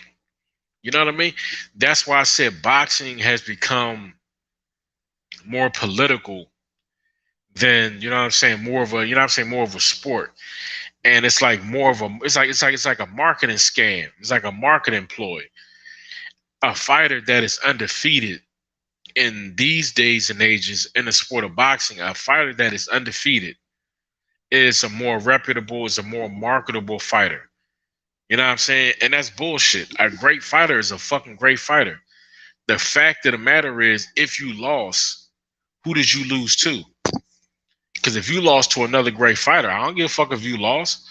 If you lost to a bum, somebody who you should have beat, but you took advantage, you probably thought they were sweet, and they came in and they fucking, you know what I mean, busted Douglas your ass and shit, you know what I'm saying? Because you thought it was gonna be sweet, and they wind up fucking you up or knocking you out. End of the day, that's on you.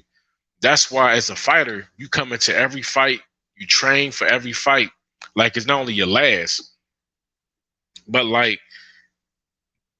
the person that you're fighting is the best of your division. Fuck that, the best of your era. You know what I'm saying? You need to be training like you fighting Muhammad Ali, you fighting Mike fucking Tyson. You dig what I'm saying? Joe Frazier. You know what I mean? Sugar. You know what I mean? Sugar Ray Lewis. You know what I mean? Tommy the Hitman Hearns, Hagler, whatever. You need to be training like you're about to fight the most terrifying, the most devastating puncher and fighter that has ever walked the earth. You know what I mean? That's how you need to be. That's how you need to approach every fight. And if you approach every fight with that mindset and with that skill set, then you'll be undefeated in the right way. In the right way. And if you happen to lose, that means you lost to a fighter that equaled you in talent, not only in talent and skill, but also mentally.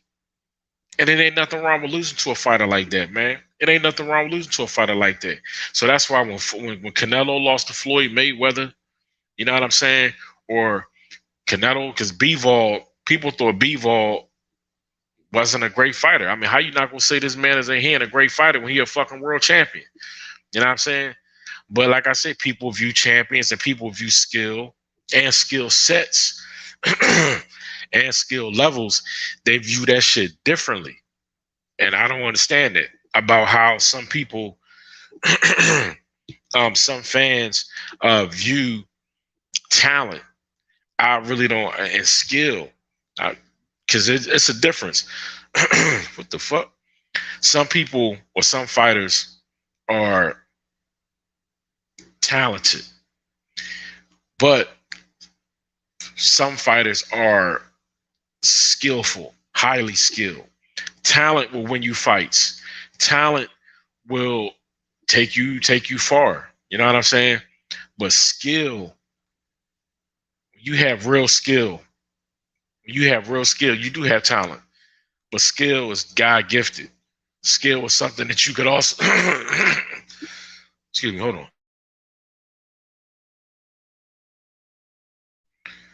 Pardon me. Skill is something that you can take. You could take that shit to the gym, and you can not only perfect your craft, but you can get better. And that's how it is. That's how that shit should be. You dig what I'm saying? It don't matter. It don't matter who you are. If I'm the best fighter in my fucking division, if I'm the best fighter in my fucking division, and I'm fighting the #2 guy in my division, guess what? He's going to have to train like he's #1 because he's trying to get that #1 spot.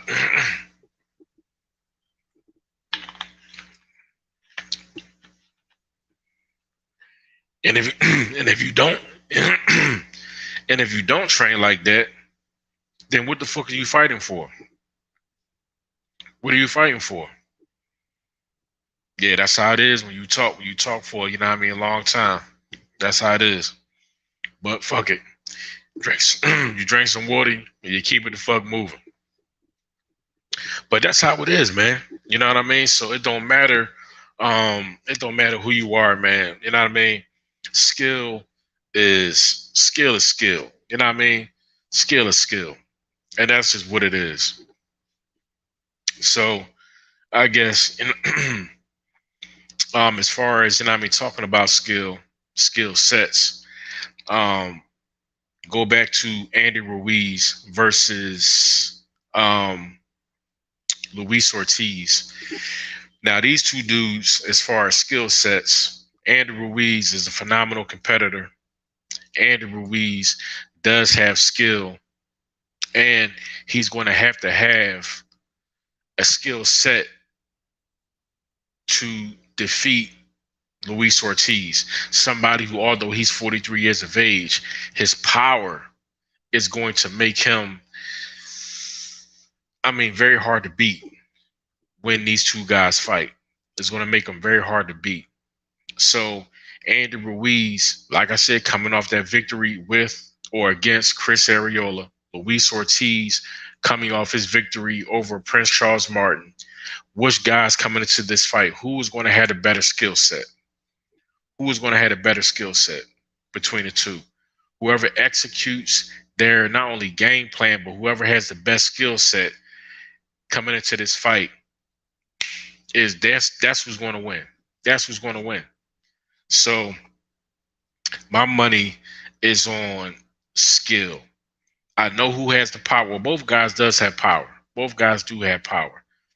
But my money is going to be on skill. Who has the better skill set in this fight? Who has the better skill set? That's what I want to see. That's what I want to see. So, matter of fact, we didn't even talk about Teofimo and Pedro CAMPA. Didn't even talk about that fight, man. Damn, man, that's my fault. That's my fault. But Teofimo Lopez, man, and Pedro Campo. You know what? When I went back and I looked at Pedro Campo, man, you know what I'm saying? Went back to a couple of his fights, some highlights.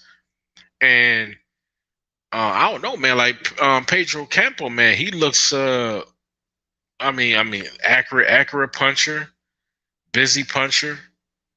He places his shots well. I'm telling you, man. Like, I mean, Teofimo Lopez, man. I mean, for his quote unquote debut at 140, we've seen how Teofimo is looking. Working. I mean, as far as his defense, he's working on. You know, what I mean, working on his head movement, slipping shots, and now I understand why he chose that course of action. Now I understand why he chose to show that to the media. Because when I went back and I looked at Pedro Campa, like he's a puncher, man, and he looks accurate and he looks deceptively quick. I mean, he does throw a lot of shots, but when they showed him, you know what I mean, knocking down a couple of guys, and I believe he has, I think, what is it? 34 fights and 23 knockouts. If I'm not, I think he's 34 1-1 with 23 knockouts. He does have power. So his punch output and the fact that he's an accurate puncher, I don't know, man. Like Teofimo, he's going to have to be busy, and the head and upper body movement that he's been working on in camp for this fight, he's going to really have to put that on display, because Pedro Campa, and he's coming into this fight in the best shape that he has ever been in. So this is going to be a tough fight for Teofimo Lopez, man. And Pedro Campo, he's 30 years old. Teofimo is 25. So Pedro Campo, he's not an old guy yet, you know what I mean? So Teofimo, he's going to have to be on point, because I believe, you know what I'm saying, Pedro, he's looking at Teofimo like, man, if I can knock this dude off, you know what I mean, like, that's going to elevate me in the latter part of my career. Like I said, he's 30 years old, so he definitely has some time left in the game where he can make some fucking noise, man. Trey says, so I heard Rolly called out Brawner, laugh out loud. Sounds like a hilarious fight to me, but what do you think about that?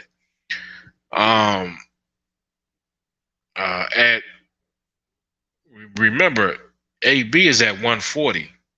So if you're talking about Rolly going up to 140, which if he was dumb enough to call out fucking Errol Spence, and Errol is at 147, if Rolly and his trainer, Bullet, which is a funny fucking guy, if they are serious about an Adrian Broner fight, and if Adrian Broner is successful and he defeats Omar Figueroa, and he's willing to move up to 140, this is Rolly, I say, why not? For Adrian Broner, that might be the type of fight that Adrian Broner needs, you know what I mean, to quote unquote shine. Because AB, he don't throw a lot of punches, and Rolly is going to try to go into that fight and take AB head off. But what he does not know, and what I know, is AB can take a punch. You know what I'm saying? I said it before. I said it again. Maidana, that loss, those knockdowns, it fucked Adrian Broner up. It changed the landscape of his proverbial career, even to this day. But I said it before, and I say that shit again. AB showed in that fucking fight that he has a fucking chin, dog. AB showed that he has a fucking chin. Yes, he did get knocked down twice, but at the same time, AB got a fucking chin. AB got a fucking chin. So I believe that he can take a shot from Rolly. And I don't believe it. I ain't believe the shit when I heard it, but AB said himself, which I didn't know, that when he fought Maidana, he broke Maidana's jaw. I didn't know that. And this is what Adrian Broner said. I ain't making this shit up. He said he broke Maidana's jaw. That's number one. And number two, he said that Maidana was like, man, like, look, man, like you tough as shit.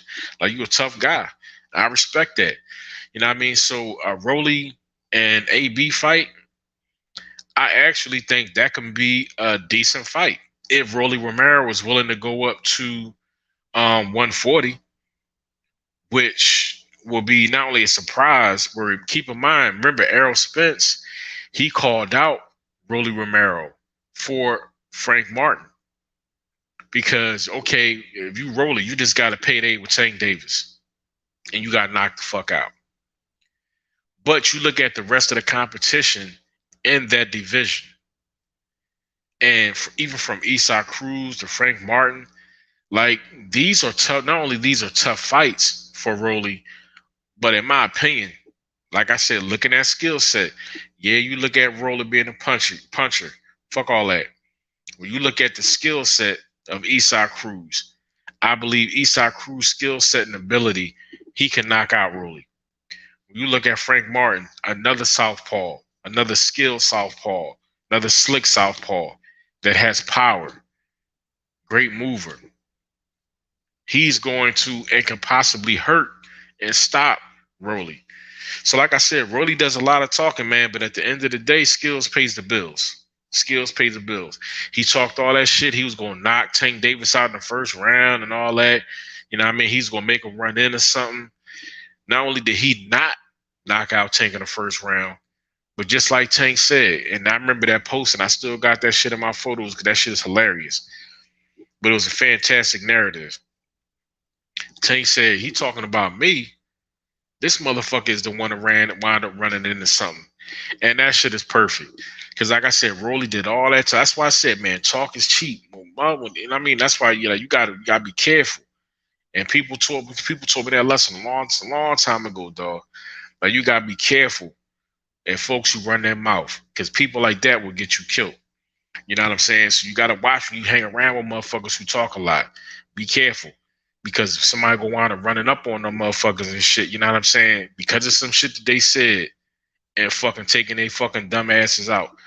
You know what I mean? And if you with them, you go fuck around, lose your life too. You know what I mean? So you gotta be careful around motherfuckers who talk a lot. So that's why I said Rolly, like he does a lot of talking, but you don't have the skill to back that shit up. Adrian Broner talks a lot of shit. But Adrian Broner does have skill. His biggest liability is that he just don't throw no fucking punches. But facing somebody like Rolly Romero, guess what? That could be the fight where AB lets his hands go. Because I truly believe that Adrian Broner, he still wants to be a champion. I think he has it in him that he's going to face somebody and he's going to face a type of opponent that will finally see him open up and let his fucking hands go. If he does that shit for 2 fucking rounds, you know what I mean? That alone will have the crowd and have the fans and the medias and everybody fucking going crazy. If Adrian Broner goes into a fight and if he outlands his opponent for consecutive fucking rounds and shit, that shit will drive the boxing world fucking crazy. But at this point, his biggest problem is you can even be an old fucking man and they going into a fight with Adrian Broner and they out punching him. Manny Pacquiao fucking out punch Adrian Broner. And AB had the fucking and that shit was sad, dog. But AB had the audacity to say, I beat him. I beat that boy. Like this motherfucker was in real denial, dog. You know what I'm saying? The Pacquiao fight. Like, how can you think that you beat Manny Pacquiao? When this motherfucker hurt you, not only he hurt you multiple times, but he outlanded you. He outpunched you. I didn't understand that shit, bro. I didn't understand that. But AB is he's special, man. He's really a special talent. You know what I mean? But to answer that question, man, I think that'd be a good fight. AB against Rolly. I don't think it'll happen. You know what I'm saying? Is that you asking about that fight, or did you hear somebody talking about that fight? Because I don't recall seeing that shit. You know what I mean? I don't think that you would see that neither. Because Rolly does a lot of talking, bro. You know what I mean? Rolly does a lot of talking. Every since that he lost to Tank, you ain't heard Rolly talking about his potential next fight. You know what I mean? He got a decent payday from that Tank Davis fight. And like I said, the rest of the guys in the division, I mean, they're threats. You know what I mean? Frank Martin is a threat. Isaac Cruz is a fucking threat. You know what I mean? Like who you fucking with? You know what I'm saying? Rolly not fucking with these guys, man. These guys are better skilled. You know what I mean? They have more skill than he has. And Isaac Cruz and Frank Martin, and they got power. You know what I mean? They have skill, they have ability, they have power. You know what I mean? And Rolly has showed. Well, that's what he showed me when he fought Tank. Yes, he can stay focused. Yes, he can get in great shape. But outside of that, what did you learn? Because going into that Tank Davis fight, people had the nerve to say that he was winning that fight at some point. How could you have Rolly winning that fight? When if you smart, if you know about the sport of boxing, you know that the only thing that Rolly can do is pressure Tank. So naturally, yes, Tank is going to have to fight a more defensive and a more patient fight, because with that pressure, he's going to have to use his legs. He's going to have to move. Can't sit there, can't trade. And especially when he got caught, Rolly did catch him with a shot, and he caught Tank while he was moving, which is a good thing, because if he probably would have caught Tank while he was playing it, you know what I mean, he might have hurt Tank. Trey says the press conference going to be wild for that fight. You talking about an Adrian Broner and in a Rolly fight. Yeah, not only would a press conference be wild, but you fuck around might see, you know what I mean, you fuck around might see AB slap the shit out of Rolly or something, dog. You know what I'm saying? Because AB good for that shit. AB good for getting in the motherfucker face, going back and forth, be arguing and shit. You know what I mean? And you look what Tank did, you know what I'm saying, when they was doing the weigh-in. You know what I mean? When Rolly got up on stage and he tried to get in front of Tank flexing and shit, and Tank pushed his ass off the Tank pushed his ass off the motherfucking stage and shit. Like, man, get the fuck out of here, bro. You know what I'm saying? Like, that's some shit that AB will fucking do. You know what I'm saying? When they on stage and shit, you know what I mean? Motherfucker trying to flex and shit, AB will probably try to kick a motherfucker off the stage and shit. You know what I'm saying? So shit, man, these motherfuckers might come to blows and shit before the fucking fight even take place. And they camps may fucking come to blows and shit. You know what I'm saying? Because Bullet be talking shit. You know what I mean? Bullet be talking shit, trying to feed fucking Rolly fire. You know what I mean? So, and Adrian Broner, yeah, I'm trying to tell you, his brother, his camp, you know what I mean? Yeah, I could see, yeah, that would be an interesting fight. But I see, especially if the shit ain't planned, if it's organic, bro, yeah, I could see AB slapping the shit out of Rolly. You know what I mean? Because Rolly gonna say some shit, say some dumb shit, and AB, you know what I'm saying? You know what I mean? Go smack the shit out of him, punch him, push him, something. And something go jump the fuck off, you know what I mean? And they camps it the same way. Somebody go say something, somebody go do something. And Adrian Broner, brother, or somebody, you know what I mean? Yeah, I'm trying to tell you, dog. Yeah, I definitely see fireworks if they were to negotiate, you know what I mean, or even have a fucking fight. Yeah, it will be a very interesting build up if you had an AB versus a Rolando Mero fight. If they actually made that fight would be highly entertaining. I mean, you talking about from the build up to the fight itself, that will be an interesting narrative. So if they really want to shake up the game, if AB beats Figueroa, that would be something interesting. If they really wanted to shake up the game, yeah, for them, even if AB versus Rolly fight, just like Ryan Garcia when he start calling out Tank, and then they start calling out Teofimo. You know what I mean? How the media picked that shit up, and then you know what I mean, it picked up steam, and everybody started talking about it. Yeah, they talking about it. They backing out. Yada yada yada yada. The same shit will be like that if for AB and Rolly Romero, if they just start talking about that fight, and then different media outlets start talking about that fight, pushing that fight, like it'll just blow up, bro. It probably will blow up to the fact where they will actually have to really tangibly talk about making that fucking fight. You know what I'm saying? The fans will probably, you know what I'm saying, demand to see that fight. You know what I mean? But Rolly, he had to go up to 140. And I guarantee you that if Rolly goes up to 140, he won't stay at 140. You know what I mean? Because I mean, him and Teofimo is cool, so he'll probably kick that shit where he's not going to fight Teofimo. You know what I mean? But you got, besides Teofimo, you got some other killers at 140. And like I said, man, Rolly, you know what I mean, he's a big guy, but he just don't have the fucking skill. And Rolly eventually is going to get knocked out again. You know what I mean? So yeah, that's a great question. You know what I mean? And more than that being a great question, that it is a interesting fight to say the least. between Rolly and AB. So if you're talking about Rolly and AB, I got another interesting fight for you. What about Adrian Broner versus Blair Cobbs?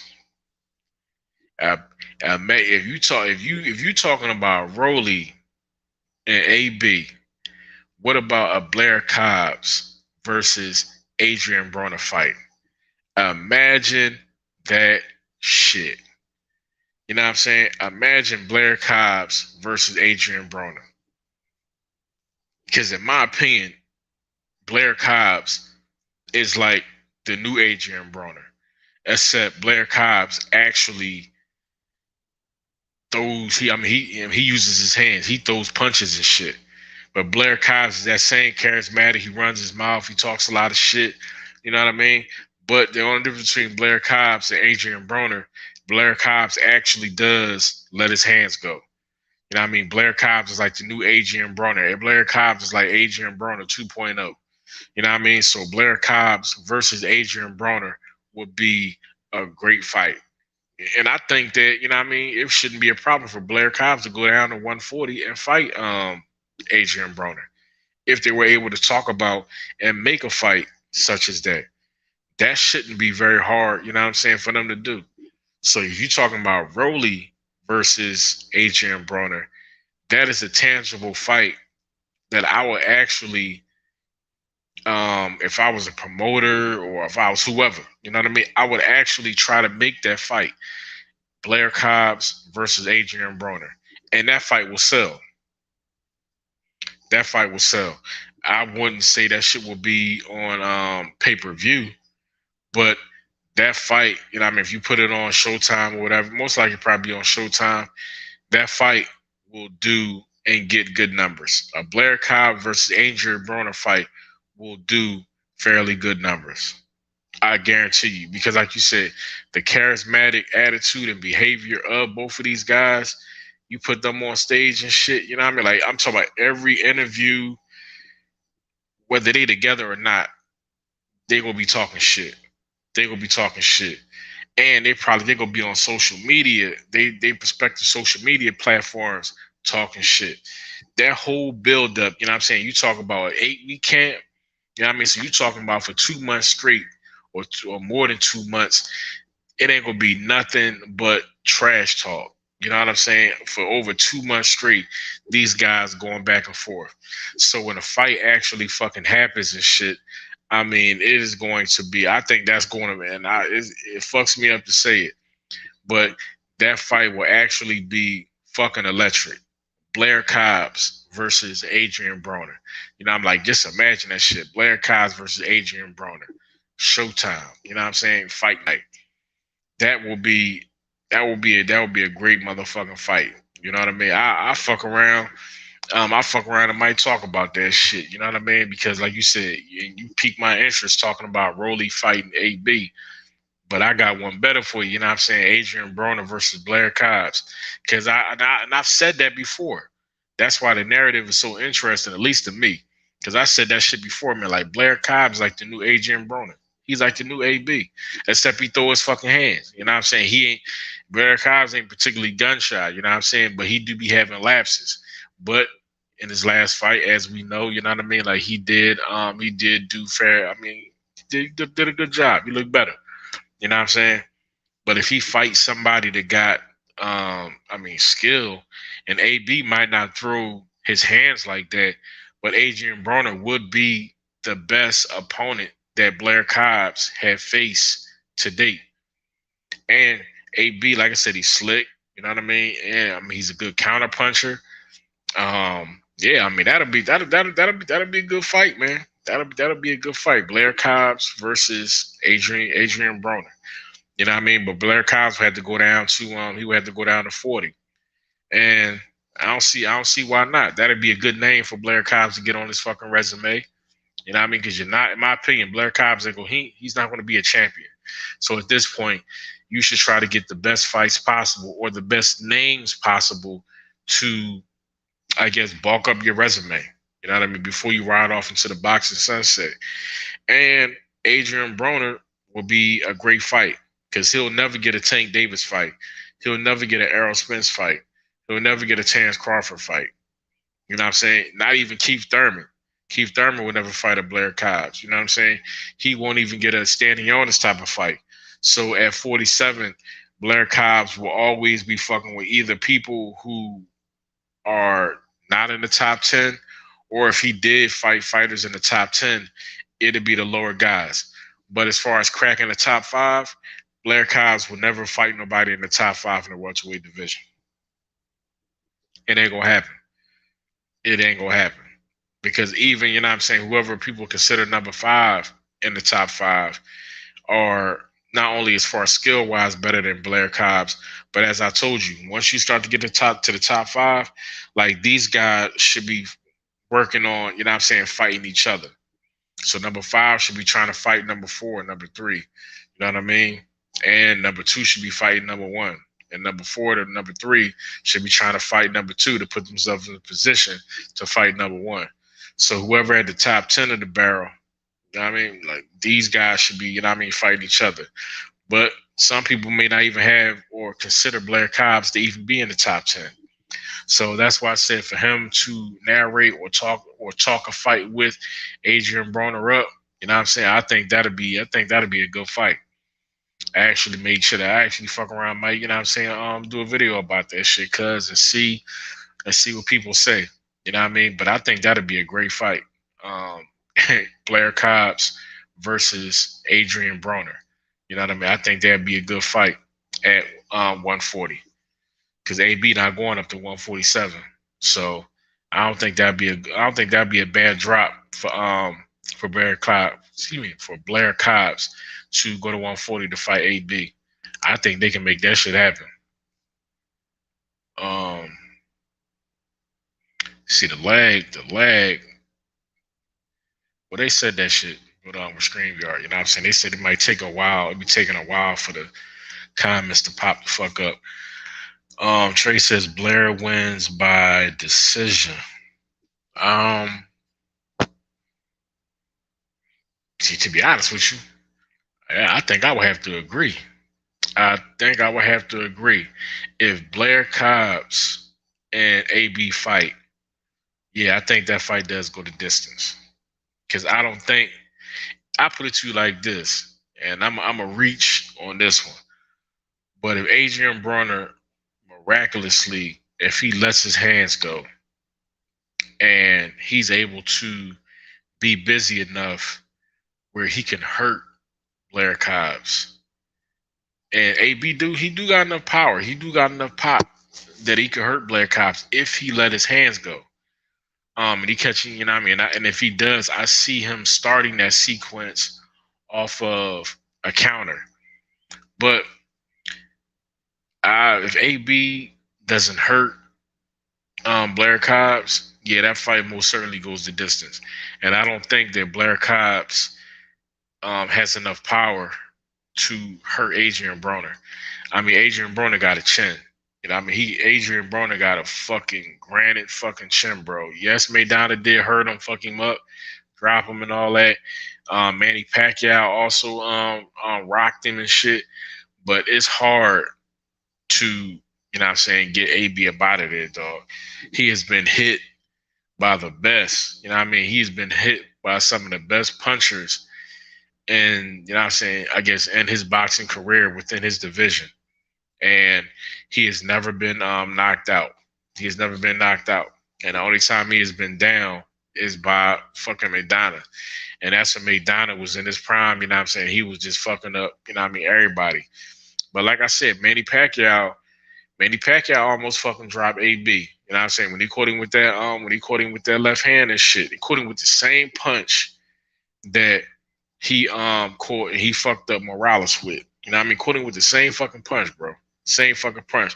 Came underneath that left hand, and Manny came, bop. You know what I'm saying? AB fell back. You know what I mean? Grabbing on the rope. The ropes wasn't there. If he was in the middle of the fucking ring, AB would have been down for what's that, the third time in his professional career? You know what I mean? So, Yeah, that'll be like I said. That'll be a great fight, man. That will be that'll be a good fight, man. You know what I'm saying? Yeah, I think I will probably do a you know what I'm saying? I think I will probably talk about that, man. You know what I mean? Just to see and I probably I mean I might do I might do a short I might do a short first. You know what I mean? I might do a short first, see how the short does, then if the short does good, then I'll you know what I mean, then I'll do a short video about it. You know what I mean? Then if the short video does well, then shit, you know what I'm saying? I may you know what I mean, may title a live about that shit, you know what I mean? See what everybody else says and shit. You know what I mean? But and speaking of shorts, talking about Roy Jones and shit, I had just finished a short, man, with Roy Jones when he fought Joe Calzaghe and shit. I don't know if you seen the fight when Roy Jones and he fought Joe Calzaghe, bro, but that was a great fight. And if you haven't seen that fight, man, I'll tell anybody, go back and check that fight out when Joe Calzaghe, when he fought Roy Jones. He literally took Roy Jones' style and he beat Roy Jones with his own fucking style. You know what I'm saying? Now, when I seen that fight, man, you talking about like I was looking at Joe Calzaghe like, yo, what the fuck? You know, like he literally took Roy Jones' style and beat Roy Jones with his own fucking style. I mean, that was some of the best boxing that I've ever fucking seen. Number one. And the simple fact that he literally took his style and beat him fucking with it. You know what I'm saying? That's like somebody getting to the ring with fucking, you know what I'm saying, Pacquiao or some shit like that. You know what I mean? And the way Pacquiao be bouncing up and bouncing all around and shit. And which Blair the Flair tried to do in his last fight. And the first person to come to my mind would probably have to be somebody like George Kambosos.